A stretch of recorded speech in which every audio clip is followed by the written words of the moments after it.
So ayan mga katuldok, magandang tanghali sa lahat. Naglalagay na naman ako ng pain ko. Pain para sa hipon. Kasi mamayang hapon lalatag ko na naman to. Bugok ito na nyog. Gustong gusto kasi ng hipon ito, ng kagang. Kahit mabaho. Mabaho to, grabe. Pero nasanay na ako. Ganito ba naman araw-araw? Tiyaga lang. Importante, may dalang pang ulam mamaya.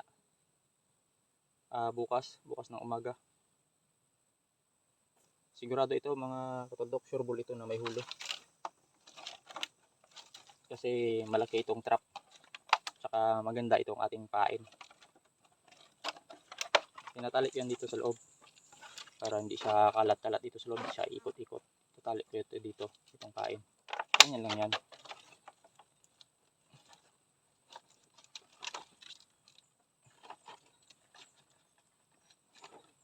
Tsaka sabay lock. Lock na natin ito. Ayan o. Pwede na naman ilatag ito mamaya. Ayan. Ilan pa itong lalagyan ko? 1, 2, 3, 4, 5. Ayun pa o. Ayun o.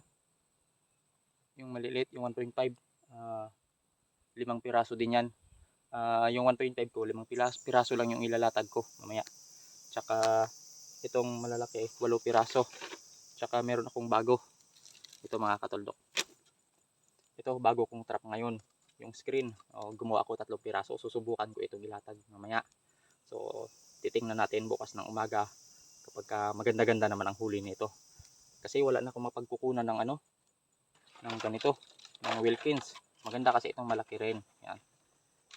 Buti sa bahay merong ganito, kaya itong screen na green. Kaya ginawa kong trap, sinubukan ko. Ayan o. Yan din yan. Yan. Nilagyan ko lang siya ng alambre. Ito. Yan. Pabilog. Yung sa cyclone wire ba yun? Yan.